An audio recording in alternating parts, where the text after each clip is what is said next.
Welcome to Sarhad Unani Tibia Medical College.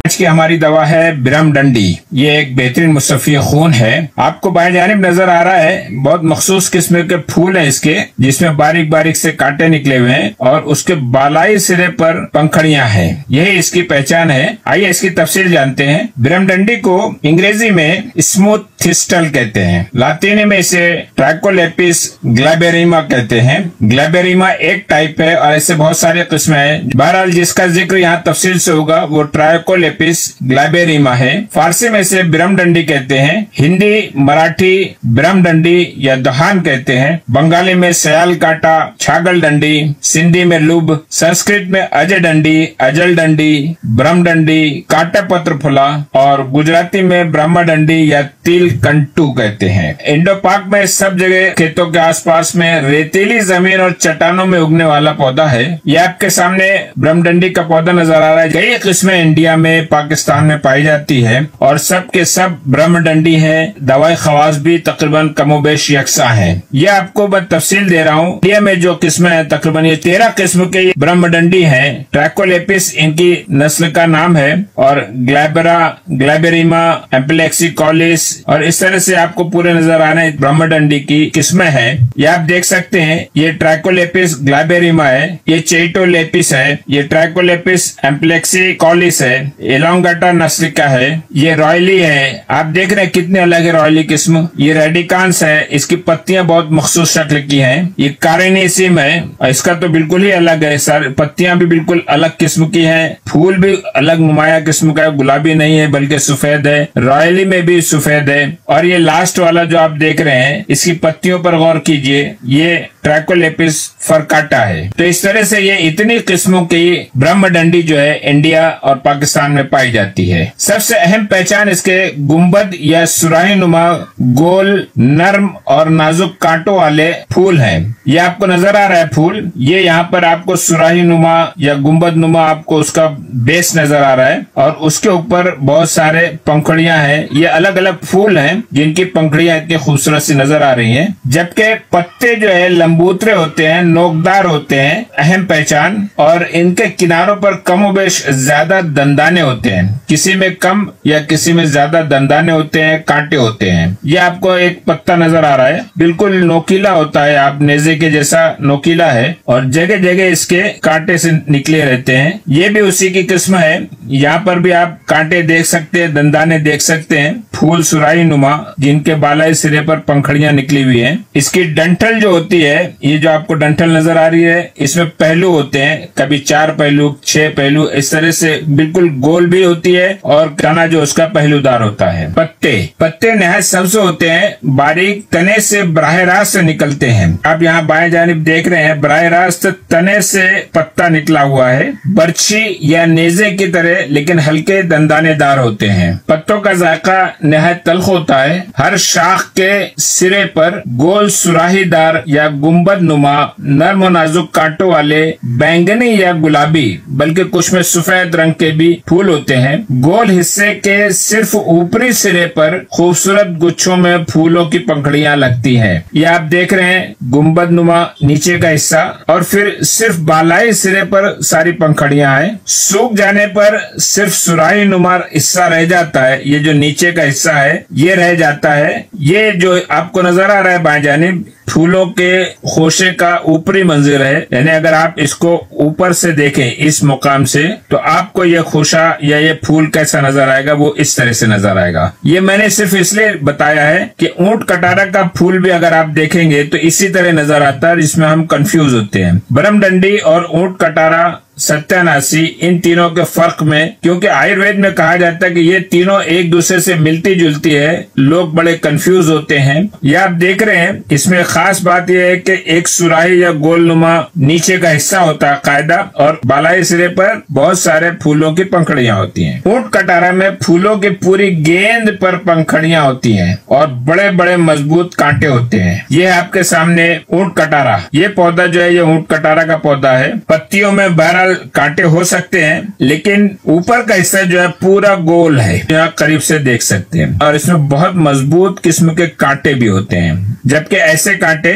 ब्रह्मडंडी में नहीं होते। इसमें फूल तो नजर आ रहे हैं जो ऊंट कटारा के जैसे हैं, लेकिन इनकी रंगत जो है गुलाबी है, किसी किस्म का कांटा नहीं है, जबकि इसमें बड़े बड़े कांटे हैं। इसके अलावा जो दूसरा पौधा कंफ्यूज होता है वो ये सत्यानाशी का पौधा है। पत्तियों में भी कांटे पाए जाते हैं, इसीलिए लोग कंफ्यूज होते हैं, लेकिन फर्क जो है वो फूलों का है। यहाँ पर एक फूल है, आप देख सकते हैं, बहुत जर्द रंगत का, और ये तन्हा फूल बिल्कुल सादा आम फूलों की तरह है जिसमें पंखड़ियां होती हैं। तो फूल ही असली पहचान है ब्रह्मडंडी, ऊंट कटारा और सत्यानाशी के दरमियान। फल बाबूना के फूल की तरह खुशबू वाले फूल होते हैं। सितंबर से दिसंबर के दरमियान में ये खिलते हैं और उन्हीं के फौरन बाद इनमें बारावरी हो जाती है, तो फल में तब्दील हो जाते हैं। बारावरी के बाद सौंफ की तरह लंबूतरे फल बनते हैं। ये आप यहाँ हथेली पर देख रहे हैं उसके फल। ये एक फल है, इसी के सिरे पे पंखड़ियां थी पहले जो अब खत्म हो गई। फल में मौजूद तन्हा तुख्मों के एक जानिब बेशुमार बारीक बारीक रेशे होते हैं। यहाँ पे कुछ रेशे आप देख सकते हैं, ये आपको और ज्यादा करीब से नजर आ रहा है। ये है असली फल ब्रह्मडंडी का, सौंफ की तरह, और उसके सिरे पर बारीक बारीक रेशे लगे हुए हैं। इन रेशों की मदद से हवा के जरिए इनके फैलाव में मदद मिलती है। इस्तेमाल होने वाले अज्जा, पूरा पौधा इस्तेमाल होता है। पंचांग जिसे कहा जाता है, उसका फल का हिस्सा, सूखी हुई पत्तियां, टहनियां सब इस्तेमाल होते हैं, लेकिन कहा जाता है कि जड़ ज्यादा कवी है। बाजार में दस्तयाब शक्ल सूरत जो है वो इसी तरह है। ये जमीन पर गिरा हुआ ब्रह्मडंडी का पौधा है, उसमें फूल भी नजर आ रहे हैं आपको, और इसी शक्ल में बाजार में दस्तयाब हो जाता है। पैदावारी इलाके और काश्त, इंडो पाक में, पूरे इंडो पाक में ये पाया जाता है। कश्मीर, राजस्थान, मध्य प्रदेश, पंजाब में खास तौर से मिलता है। दुनिया में इसकी नस्ल कहाँ पाई जाती है? ये है दुनिया के वो इलाके जहाँ ये पाया जाता है, जिसमें हिमालय के आसपास का इलाका, अफगानिस्तान, ईरान, ताजिकिस्तान, चीन, म्यांमार, तिब्बत, नेपाल, थाईलैंड और वियतनाम। ये वह इलाके हैं जहाँ ब्रह्मडंडी कुदरतन उगती है। आइए अब ब्रह्मडंडी के अफाल व खवास के बारे में जानते हैं, उसके एक्शंस एंड प्रॉपर्टीज। सबसे पहले नफे खास। इसका मेन नफे खास जो है ये है मुसफ़्फ़ी खून, बहुत बेहतरीन मुसफ़्फ़ी खून है। इसके मशहूर अफाल व खवास में सबसे पहला जो है मुसफ़्फ़ी खून, और अमराज जिल्द में ये बहुत इस्तेमाल होती है, बर्स में इस्तेमाल होती है। ये दाफे बुखार है, बुखार को कम करती है। ये मुक़व्वी जिस्म व मुक़व्वी हाफिजा है, भूलने की बीमारी में, जिस्म के कमजोरी में इस्तेमाल होती है। ये मुक़व्वी बा है, मुमसिक भी है, और सैलान मनी में फायदा करती है। ये मुहर्रिक कबिद है और मुदिर सफरा है, सफरा का इदरार करती है, सफरा को निकाल देती है। ये मुदिर हैज है, हैज को जारी करती है। कातिल किर्म शिकम है, पेट के जो कीड़े होते हैं वो खत्म करती है। मुईन विलादत है, विलादत में सहूलत पैदा करती है, और खास तौर से ये विलादत के बाद जो दर्द रहम या मुख्तलिफ किस्मों की जिस्मानी तकलीफ होती है मरीजा को, उसमें ये फायदा करती है। आइए इन अफाल व खवास के बुनियाद पे अब इनके मौके और तरकीब इस्तेमाल पर बात की जाए। मुसफ़्फ़ी खून नाफे अमराज जिल्द और बर्स के लिए ये बहुत खास है, और सबसे खास तो मुसफ़्फ़ी खून है। इस मकसद के तहत ये इन अमराज में इस्तेमाल होती है। बुसूर जिसे खारिज, फोड़े फुंसी, बर्स की तकलीफ, जुजाम, आतिशक, जरब व इक्का, दांत की तकलीफ जिसे रिंगवर्म कहा जाता है, उसमें इस्तेमाल होती है। जुजाम में भी मुस्तअमल है। कैसे इस्तेमाल करेंगे? या तो इसका खिसांदा दें। खिसांदा सिर्फ दवा को किसी पानी में कुछ देर के लिए, चंद घंटों के लिए भिगा देते हैं, उसके अज्जा पानी में आ जाते हैं, फिर उसको छान के निथार के पी लिया जाता है। ऐसी तरकीब को खिसांदा कहते हैं। आमतौर से या तो खिसांदे के तौर पर इस्तेमाल होगा या जोशांदे के तौर पर इस्तेमाल होगा। सुफूफ भी इस्तेमाल कर सकते हैं, और यही आमतौर से 3 तरकीब है। ये दाफे बुखार है, बुखार को कम करता है, इसलिए तमाम किस्म के बुखार के लिए मुफीद है, और खुसूसन मलेरिया के लिए काम करता है। इस्तेमाल का तरीका सब में यही है, खिसांदा, जोशांदा और सुफूफ। ये मुक़व्वी जिस्म व मुक़व्वी हाफिजा है। आम जिस्मानी कमजोरी, लागरी जिसे हिजाल मुफरद कहा जाता है, निकाहत, बहुत ज्यादा शदीद कमजोरी, ज़ोफ़े दिमाग, ज़ोफ़े हाफिजा, निसियान का मर्ज, सुदा हमेशा गिरानी रहे, सर भारी रहे, ऐसे में, और राशा के अमराज में ब्रह्मडंडी का इस्तेमाल होता है। इसके सुफूफ को दूध के हमरा इस्तेमाल करेंगे। ये मुक़व्वी बा है, जदीद तिब ने भी इस इफादियत के लिए मुहर की है। मुमसिक है, सैलान मनी, बार बार एहतलाम की कैफियत, तो ज़ोफ़े बा, जिरान मनी, किल्लत व रिक्कत मनी, सूरत इंजाल, कसरत एहतलाम, इन सारी अमराज में इसे देते हैं। तरीका यही है, सुफूफ को शीर गाँव के साथ इस्तेमाल किया जाए। मुहर्रिक कबीद है, लीवर के लिए बड़ा स्टिमुलेंट है और मुदर सफरा है, बाइल को खारिज भी करता है। जो कब्ज के अमराज हैं उसमें इस्तेमाल किया जाएगा, जैसे यरकान है, सफरावी बुखार है, सफरावी इसाल होने लगते हैं, कह की कैफियत है, मतली व कह है, कसरत आतश है, प्यास बहुत लगती है सफरा की वजह से, तो उसमें भी इसका इस्तेमाल किया जा सकता है। शरा, पूरे जिस्म में पित्ती जैसी उभर जाती है, जिल्द पर एलर्जिक दाने आ जाते हैं, खारिश व हिक्का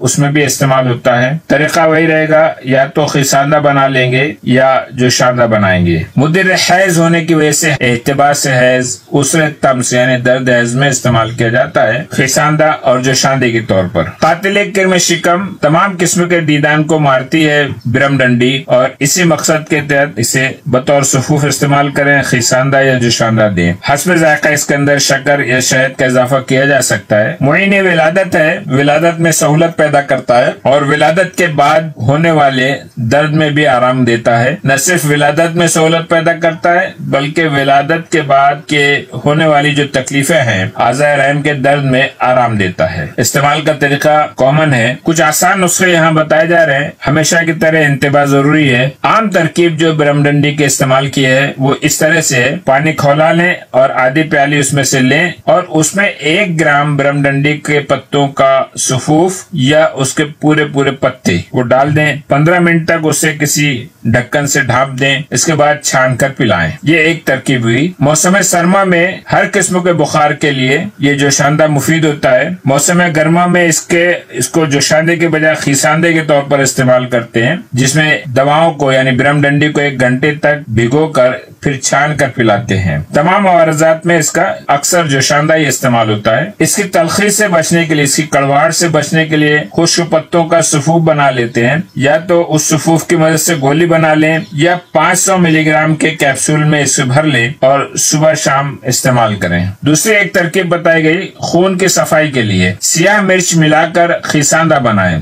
पत्तियों का भी सुफूफ बना लें, सियाह मिर्च भी कूट लें और 1 कप पानी में भिगा दें, 1 ग्राम 2 ग्राम। चंद घंटे भीगने के बाद उसका पानी निथार लें और पिलाएं। अगर जरूरत हो तो हस्ब ज़ायक़ा इसमें शक्कर या शहद का इजाफा किया जा सकता है। जुज़ाम के लिए रोजाना बिरम डंडी 1 तोला, फिलफिल सियाह के 7 दाने, दोनों को घोट लें, पहले कूट लें फिर उसको पानी में घोट लें और फिर छान कर निथार कर 40 दिन पिलाएं। मलेरिया के लिए इसका इस्तेमाल जो बताया गया, 2 ग्राम सुफूफ को जब फीवर आने का टाइम है, बुखार आने का टाइम है, बारी के वक्त 6 घंटा पहले दिन दें और दूसरी बारी से 2 घंटा कबल इसे इस्तेमाल करें सादा पानी के साथ। पेशाब की तकलीफ को दूर करने के लिए 2 से 3 ग्राम बिरम डंडी का 1 कप पानी में खिसांदा बनाएं और सुबह शाम पिलाएं। बौलुद्दम यानी पेशाब में खून आने की तकलीफ में भी यही तरकीब इस्तेमाल की जाती है। दीगर अफाल जो बिरम डंडी के बताए गए और जिनकी तफसील नहीं बताई जाएगी, वो है नाफे हुरकतुल बौल यानी पेशाब की जलन। हुरकतुल बौल पेशाब की जलन में इसे इस्तेमाल किया जाता है, बतौर खिसांदा इस्तेमाल किया जाता है। नाफे बौलुद्दम होगा, उसमें भी खिसांदा इस्तेमाल करेंगे, यानी पेशाब में खून जब आता है उसमें भी ये फायदा करता है बिरम डंडी। नाफे सवाल भी है, नाफे दमा भी है,